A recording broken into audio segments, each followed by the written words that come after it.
À quelques semaines des élections législatives, le groupe de concertation des acteurs politiques intensifie sa campagne de boycott. Le lundi 16 décembre, la section femmes a mené une opération de sensibilisation au marché de Dembé pour mobiliser davantage contre le processus électoral en cours. Formés pour sauver des vies, 30 agents de santé ont été formés à l'utilisation du misoprostol pour prévenir les hémorragies postpartum, première cause de mortalité maternelle au Tchad. Développement dans un instant.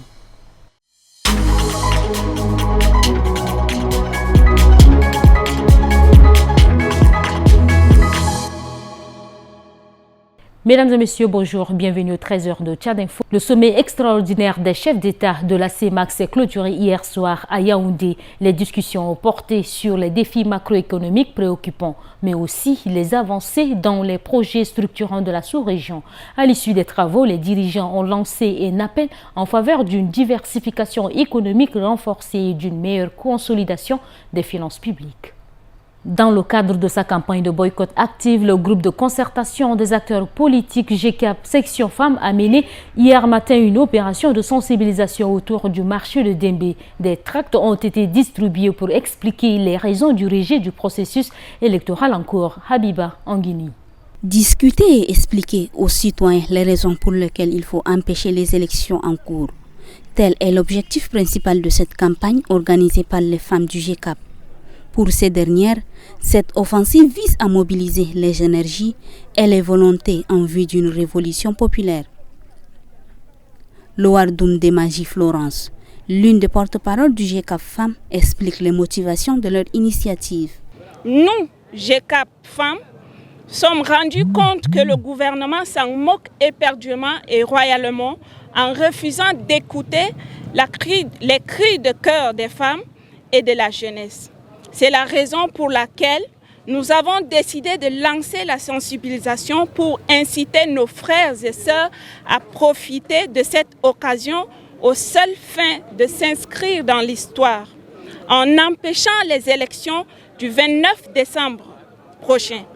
Il est encore temps de le faire. Nous devons pleinement nous assumer en tant que mères et nous opposer à toutes ces mascarades. À noter que cette sensibilisation au boycott actif qui a débuté au marché de Dembé se poursuivra jusqu'au 21 décembre. Elle s'étendra au marché de communes de N'Djamena et de ses périphériques. Le Tchad, où le taux de mortalité maternelle reste les plus élevés au monde, redouble d'efforts pour protéger les femmes. 30 agents de santé sont en formation à N'Djamena pour améliorer la prise en charge des hémorragies postpartum grâce à l'utilisation du misoprostol. Cette initiative menée dans le cadre du projet Oasis marque une avancée significative dans la lutte contre les décès maternels. Rassom Mordjum Leila pour les détails. Au centre de cet atelier, l'utilisation du misoprostol, un médicament permettant de contracter l'utérus et de stopper les saignements postpartum, principale cause de mortalité maternelle au Tchad. Cet événement réunit 30 agents de santé qui seront formés sur des techniques spécifiques visant à réduire les décès liés à l'hémorragie du postpartum. L'objectif de cet atelier n'est pas seulement de transmettre les connaissances techniques, mais également de créer un réseau de leaders communautaires, des ambassadeurs du misoprostol capables d'informer et de sensibiliser leurs concitoyens sur l'importance de cette ressource essentielle pour la santé des femmes. En lançant les travaux, le délégué sanitaire de N'Djamena, Ramat Abdoulaye, a exhorté les participants à s'investir pleinement dans cette formation et à transmettre les connaissances acquises pour sauver davantage de vies. Cet atelier a pour but essentiel de former 30 relais que vous êtes sur les bases du misoprostol et de leur fournir des outils de communication afin d'animer des dialogues constructifs au sein de leur communauté. Vous êtes les piliers de cette formation. En partageant vos connaissances et en offrant des espaces de discussion ouverts à tous, vous devenez des agents de changement. Il convient de rappeler que le Tchad figure parmi les pays où le taux de mortalité maternelle est alarmant, avec 1063 décès pour 100 000 naissances vivantes selon les données de l'OMS en 2020.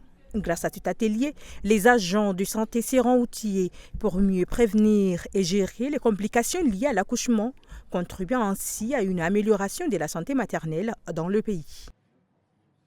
Ce 15 décembre 2024, dans le cadre du projet Amélioration des conditions de vie et de la résilience des populations autochtones réfugiées et retournées au sud du Tchad, l'ex-Sud, un atelier de formation se tient au Centre des jeunes Don Bosco, organisé par le consortium Caritas Suisse, IHDL et APLFT. Il cible les équipes techniques du projet et les services déconcentrés de l'État. Objectif, renforcer les compétences sur les chaînes de valeur agricoles, notamment autour des cultures de sésame et d'arachide essentielles pour les communautés locales. Reportage de Farel Brian Dokula avec la voix de Ghislaine Alataron. L'objectif principal de cette formation est de transmettre aux participants des connaissances pratiques sur les chaînes de valeur de l'arachide et du sésame, en tenant compte des variétés spécifiques présentes dans les zones d'intervention du projet. Cette approche permettra d'améliorer la production et la commercialisation de ces cultures, tout en facilitant leur intégration dans des systèmes agricoles durables. Le chargé d'appui opérationnel au projet de Caritas Suisse, Nodi Goto Victor, souligne l'importance stratégique de cette initiative. Nous voulons échanger entre nous pour voir quelle est la définition, quels sont les concepts à privilégier dans l'accompagnement par rapport à la chaîne de valeur agricole. Parce que quand on dit une chaîne de valeur, eh bien, c'est pour dire qu'à chaque étape du travail, un enchaînement doit se faire pour produire de la valeur ajoutée à chaque étape. Et donc, le choix de produits à valoriser ne devait pas venir simplement des producteurs et ça doit d'abord venir de la consommation. Est-ce qu'il y a des consommateurs finaux pour pouvoir produire et vendre?